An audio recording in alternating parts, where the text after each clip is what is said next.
bienvenue sur ma chaîne Geek and Business. Et aujourd'hui, on va parler d'une plateforme qui s'appelle CoinMarketCap.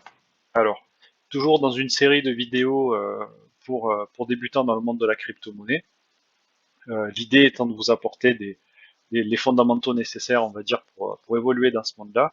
Et je pense que CoinMarketCap est vraiment un incontournable et va vous donner pas mal d'informations intéressantes et va pouvoir permettre de vous expliquer quelques grands fondements en fait des cryptos et surtout de comment on analyse un prix, un volume euh, au travers de cette plateforme.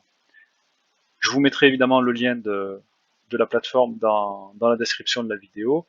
Alors, elle est très intéressante parce qu'on retrouve beaucoup d'informations, d'actualités sur la plateforme, que ce soit des crypto-monnaies, sur les NFT, voilà, pas mal d'informations au global.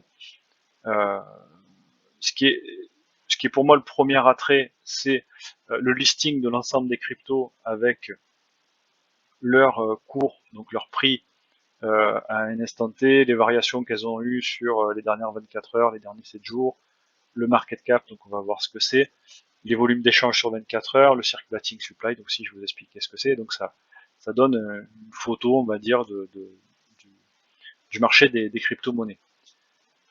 Si on prend par exemple le Bitcoin que vous voyez aujourd'hui en numéro 1, donc la plateforme classe les crypto-monnaies avec le market cap le plus élevé vers le market cap le moins élevé de base.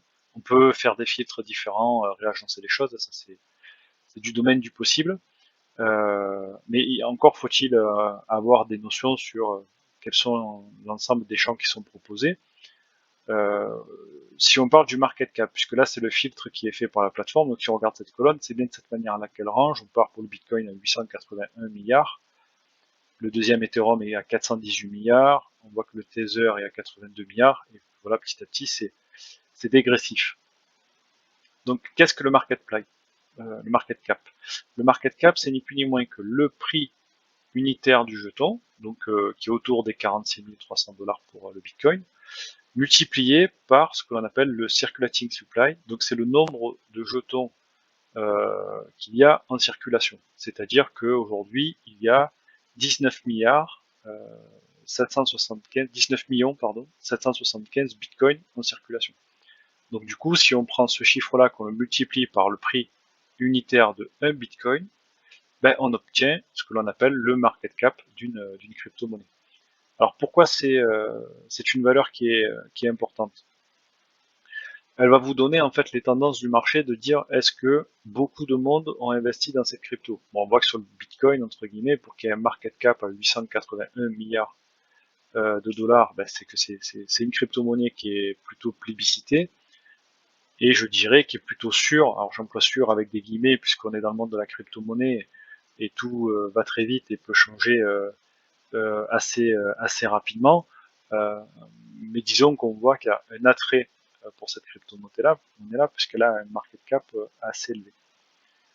Les volumes aussi d'échanges sur 24 heures sont importants à regarder, puisque ce qui fait la richesse d'une crypto-monnaie, ce sont, entre guillemets, l'offre et la demande. C'est-à-dire que si il y a des échanges qui se font, ça veut dire que le système en fait est attrayant pour de nombreuses personnes et du coup il va y avoir une demande d'échange sur ce type de crypto et cette demande va elle-même générer une rehausse du cours de la crypto, ainsi de suite. Et entre guillemets, c'est un cercle vertueux, je dirais, pour le cours de la crypto qui va se retrouver à monter au plus il y a de volume.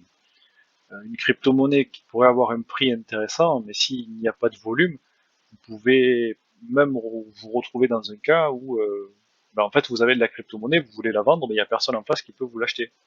Donc du coup, vous avez des jetons qui, entre guillemets, deviennent de fait invendables et quelque chose qui est difficile à vendre, forcément, ben, son prix va baisser puisqu'il y a moins d'attrait pour cette crypto-monnaie-là.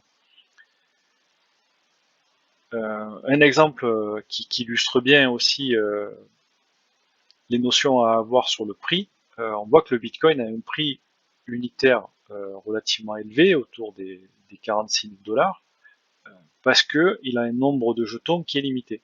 Donc on voit que son circulating supply est de 19 millions, ce qui n'est pas énorme en termes de jetons disponibles pour une crypto-monnaie, et lorsque on regarde en fait son prix unitaire et son nombre de jetons, on se dit effectivement le prix unitaire est très élevé, mais il y a peu de jetons en circulation. Donc comme je dirais qu'il y a peu de disponibilité de jetons et qu'il est très demandé, du coup son prix devient de fait très élevé. Une autre crypto-monnaie qui est un bon exemple un peu à l'inverse du Bitcoin, c'est le Shiba Inu. Le Shiba Inu, on pourrait être tenté d'en acheter plein, puisqu'en fait son prix unitaire, vous voyez, c'est 0,40 et ensuite 26,54. Donc ça veut dire que, entre guillemets, avec 1 dollar, je peux avoir quasi 4000 jetons. Ce qui veut dire que le jeton lui-même du Shiba Inu n'a pas une très très grande valeur. Lorsqu'on regarde son market cap, toutefois, il est quand même aujourd'hui autour des 15 milliards, ce qui est pas rien non plus, hein, c'est pas négligeable. Il fait partie du top 15, parce qu'il est en position 15 en termes de volume de market cap des crypto-monnaies, donc c'est plutôt entre guillemets un gros volume qui est en place sur le marché. Beaucoup de volume d'échange. Par contre, lorsqu'on regarde le circulating supply, on voit que, alors là, c'est un chiffre astronomique que l'on retrouve, 3, 6, 9, c'est des millions de milliards de Shiba Inu qu'il y a sur le marché. Donc forcément, quand on avait un Bitcoin où il y a même pas 20 millions de jetons versus des millions de milliards de jetons, ben, notamment ben voilà, le Shiba Inu est entre guillemets beaucoup moins rare puisqu'il y a beaucoup plus de jetons et donc son prix unitaire est de fait beaucoup plus faible. Lorsqu'on veut avoir un petit peu plus d'informations sur une seule crypto-monnaie, donc on va rester sur le Bitcoin, il suffit de cliquer dessus. Donc là, vous accédez aux informations de la crypto-monnaie avec un graphe qui est plutôt entre guillemets utile pour savoir entre guillemets quand acheter, quand vendre et comment évolue le cours de la crypto. Vous avez ici sur le graphe une possibilité de faire varier, donc là c'est le cours de la journée, on voit qu'entre guillemets il s'est tenu entre on va dire 46 et 47 000, donc ce qui est peu de volatilité aujourd'hui sur le Bitcoin. Si on se met sur 7 jours, ben on voit déjà qu'il y a eu un petit peu plus de variation puisqu'il est passé de 44 à 48. Donc là il y a une volatilité quand même qui est autour de 10%. Si on se met sur un mois, on avait un point bas ici à peu près, ouais, ça doit être celui-là le point bas, bon, qui était autour des 30 000, et on a eu un point haut autour des 48 000. Donc ça permet aussi de voir un peu l'évolution du cours de la crypto, où elle en est, et éventuellement de savoir si on achète à des cours qui sont plutôt élevés ou plutôt bas dans la période. Je ne vais pas rentrer dans le détail d'une analyse de cours de crypto, mais disons que sachez que c'est une mine d'informations et ça permet de se situer aussi à quel endroit on se trouve entre les extrêmes de la crypto-monnaie par rapport à quand on a acheté. Sachant que les extrêmes d'hier ne sont pas forcément les extrêmes de demain, c'est-à-dire que si le minimum du dernier trimestre du Bitcoin était autour de 33 000, ça ne veut pas dire qu'il descendra jamais en dessous des 33 000, il peut très bien aller bien plus bas, comme il peut ne plus jamais retaper ces 33 000 et rester bien au-dessus. Et ça entre guillemets, personne ne peut vous le dire ou le garantir, c'est plutôt à vous faire votre opinion en vous disant les tendances que peuvent avoir la crypto par rapport à une analyse que vous en aurez fait sur les recherches que vous aurez fait vous-même. Quand on descend dans la crypto, vous retrouvez voilà des informations sur un petit peu plus détaillées sur cette crypto-monnaie-là. Bon là, qu'est-ce que le Bitcoin, et ainsi de suite. C'est un site qui est de base en anglais, mais bon, comme souvent sur le monde de la crypto-monnaie, mais enfin, je pense qu'il est relativement compréhensible par tout le monde. Voilà un petit peu du coup l'ensemble des informations que vous pouvez retrouver. Le white paper, je vous en parlais dans la vidéo précédente, donc qui a trait à chaque crypto-monnaie, qui est le projet de la crypto en question, qui peut être intéressant de le lire aussi si vous souhaitez investir dedans. Et entre guillemets, CoinMarketCap va pouvoir vous apporter des informations sur où elle se situe en termes de volume d'échange, où c'est qu'elle se situe en termes de prix, où c'est que vous allez retrouver des informations sur le site officiel, sur le white paper, voilà, tout un tas d'informations qui peuvent être utiles. Il y a une possibilité, je vous le montre parce que ça peut être utile, de faire une recherche d'une crypto-monnaie en particulier. Par exemple, si je veux voir Ethereum, je tape le début du mot Ethereum, puis il me trouve l'Ethereum et je clique dessus et j'accède tout de suite à la page de l'Ethereum. Voilà, donc ça peut être utile.